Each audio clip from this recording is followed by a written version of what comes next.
Merry Christmas.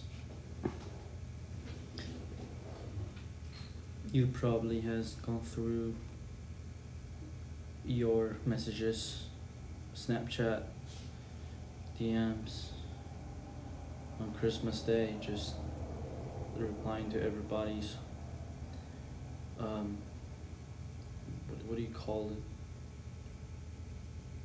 Wishes? You know, when people tell each other Merry Christmas.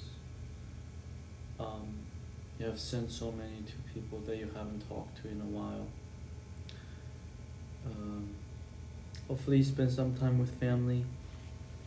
Um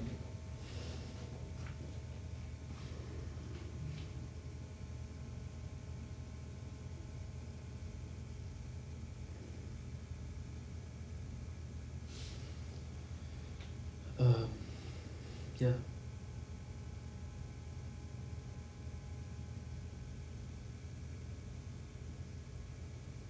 You're on YouTube right now, so you're probably looking for some dopamine hit. Your brain's just actively looking for stuff, exciting stuff, something that happens that is, you know, grasping of your eyeballs, your attention. You're gonna look into that and just have such a fun time in your brain from all the dopamine hit. Well, hopefully you get that, but I don't think you get that from me.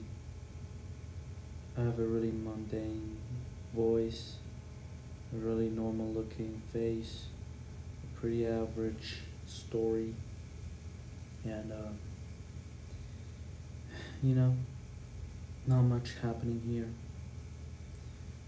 But if you didn't have as exciting or as comfortable of a Christmas, I just want to share with you what I've got. I mean, I woke up probably at like 1 p.m. today. Um, Woke up pretty drowsy. Um, Sent a few messages and I felt really bored. I went for a ride. Um, Drove around the city. Drove pretty fast. Um, as bad as my car is, it's pretty fast. I mean, it's not responsive. It's not explosive or performatic. I don't know. I can drive it fast, floor it, rev it up. Every car goes fast when you press the gas pedal to the floor.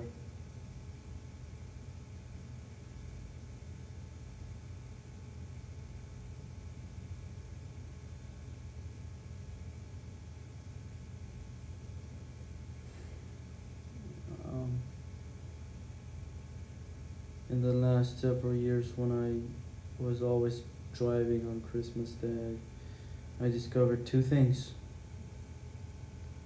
One is there's barely any traffic on Christmas Day at all. Like in the city, I think there are actually more cars in the city than on the highway, but yeah, barely anything. Um, Especially early morning, there's literally no car on the highway. There are no cars, zero on the highways. Like in the city. I'm not talking about like, uh, you know, Highway 40 or something. Second of all, people drive fast on Christmas Day. Either they're like me and have nothing better to do, or they're probably rushing to get to somebody else's house. Or, I don't know. I don't know what other scenarios they could have, but people tend to drive pretty fast. Also, the road's empty, so that will contribute to some fast driving as well. But um, I was like almost racing several people today because how fast several of them are driving. Um, but it's Christmas. Merry Christmas. I think I spend more time on YouTube than talking to anybody else this Christmas. Like, include texting and stuff. I've talked to you more than I've talked to anybody else, like, all day. If you're still listening, which, why would you?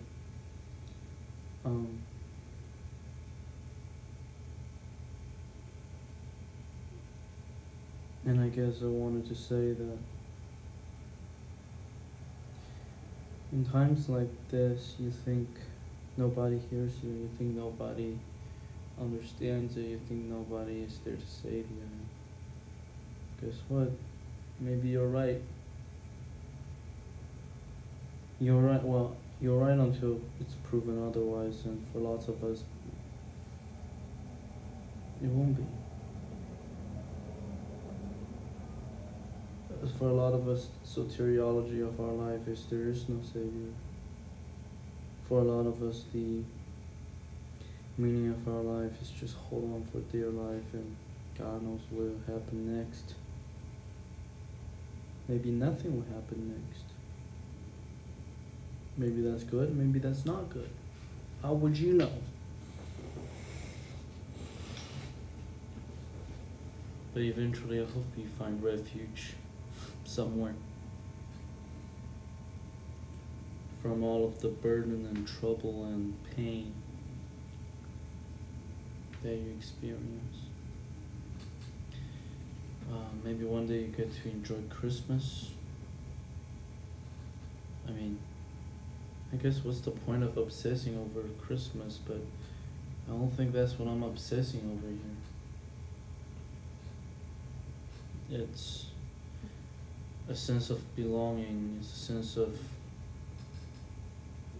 community or family, it's a sense of, just having something by your side or doing anything. Having someone to listen to, having someone to talk to, enjoy a conversation, inference, reflect, educate, be educated, learn, or just chill and talk. And that's pretty good, isn't it? It's a gift to have anything that happens in your life, easy or hard, pleasant or not, meaningful or not, purposeful or not, anything. Because boredom kills. And as humans, we never admit this, but one of the most hated thing for us is boredom. We hate being bored. And I guess that was what prompted me to drive around today.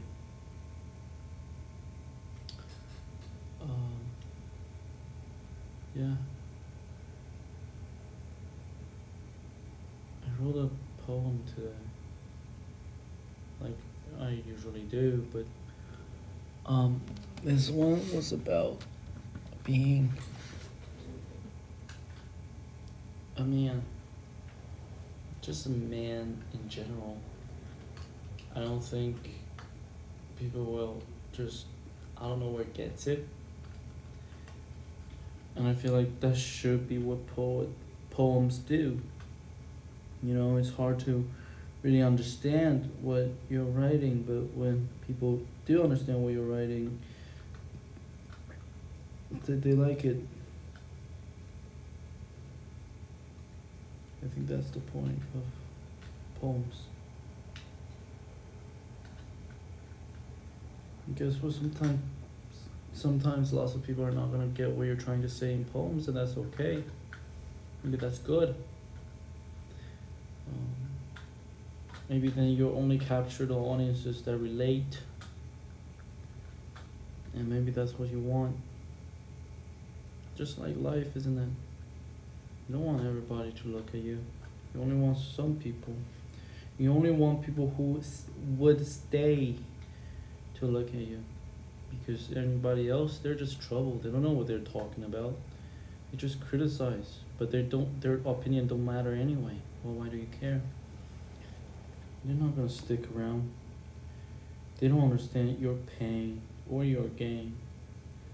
They don't want you to be successful. They just want to feel good about themselves.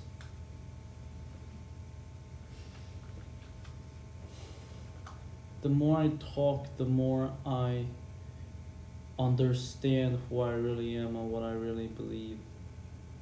Because I have a perception of who I am and how I am.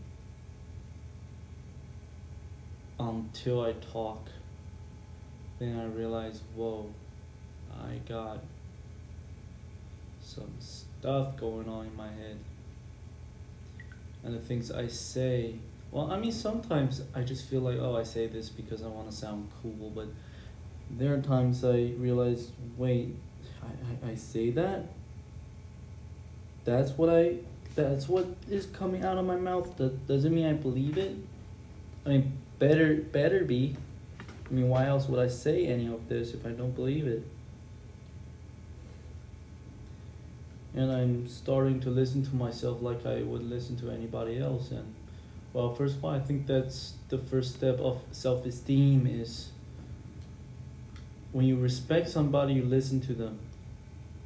You listen to them really carefully and you try to understand them and sympathize with them. And I think that's my first step to self-esteem. Listen to myself, listen to my thoughts, listen to my words, and observe how I act. Read what I write and understand that and say, well, what does that really say about me? And also, what I'm learning about myself from what I am saying is generally just, well, I'm more solemn than I thought I was. I'm more mature maybe than I thought I was. I mean, when I think about my own maturity, I'm always like, oh, I literally just stepped into my 20s, like who cares? Like you're probably still like a kid, like everybody in their early 20s, and it's like, well, you know, yeah, I don't sound like someone who is in their early 20s. I don't talk about bars or, crushes or like girls. It's not what I'm talking about. Like, I don't talk about sports all day. I'll talk about it given the opportunity, but it's not like that's what I want to talk about anyway. And it's, well, that's pretty tough, isn't it? Now I don't know what the hell to do. But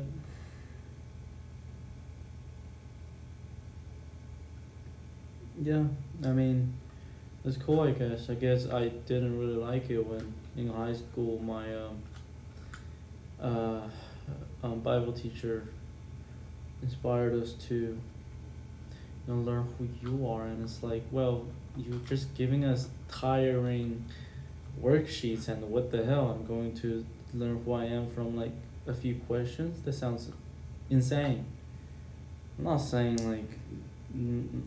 like nobody will benefit from this, but for me it's like, well, that's superficial. That's quite superficial, isn't it?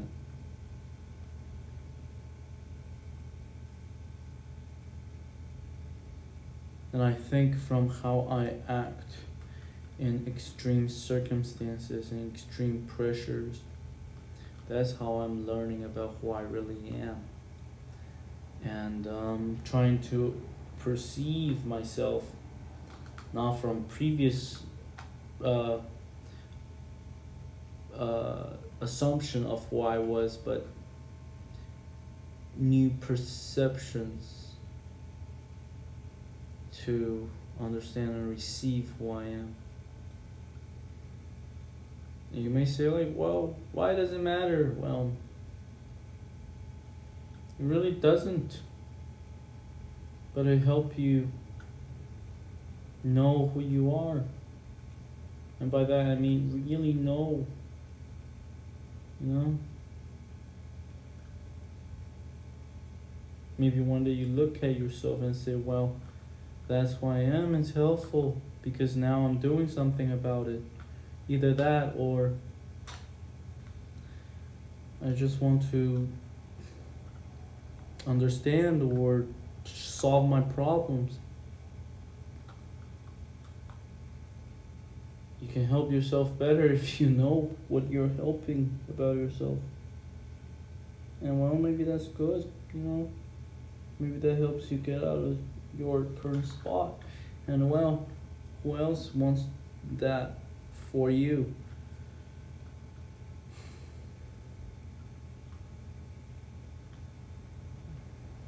Yesterday I watched a video on like the society is difficult for men because men don't help each other. Oh, sorry, I moved the camera. What's her name? It's a small YouTuber that does like this almost aesthetic, like, I don't know, life videos. Like she's not even like a men's activist, but like she does voice about a lot of the issues that men face and pretty honest about modern dating. And it's like, well, you know, that's helpful to hear some of these things that lots of men struggle with, but in a female perspective, and I think that's great. What is happening? But yeah, I forgot her name. That's not good. Okay, I really don't know. I really can't remember her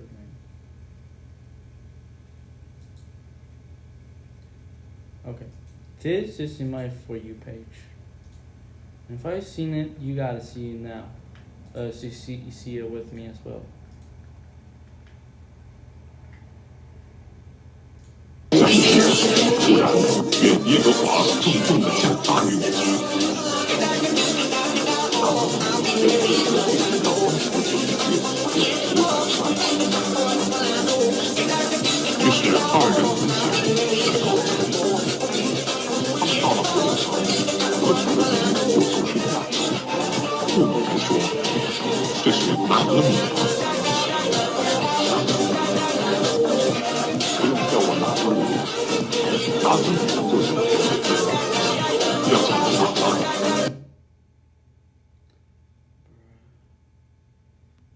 Yeah, and that gets 260,000 views on YouTube.com.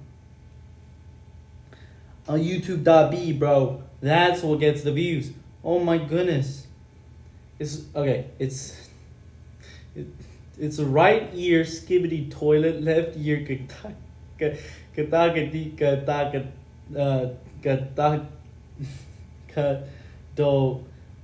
X kerosene 300-degree the Bible Chinese.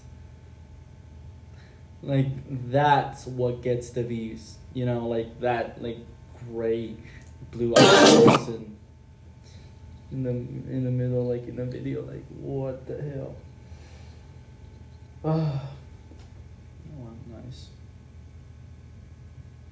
Yep, that's what gets you the money. You want money on YouTube? You want money from social media? That's what you post. So if you want to make yourself some money on one of these apps, don't do what I'm doing. Because I'm not doing this for money. Second of all, whatever I'm talking about is really stupid. Instead, do this. That's smart. By damn, right ear skibbity toilet, left ear kadakada oh.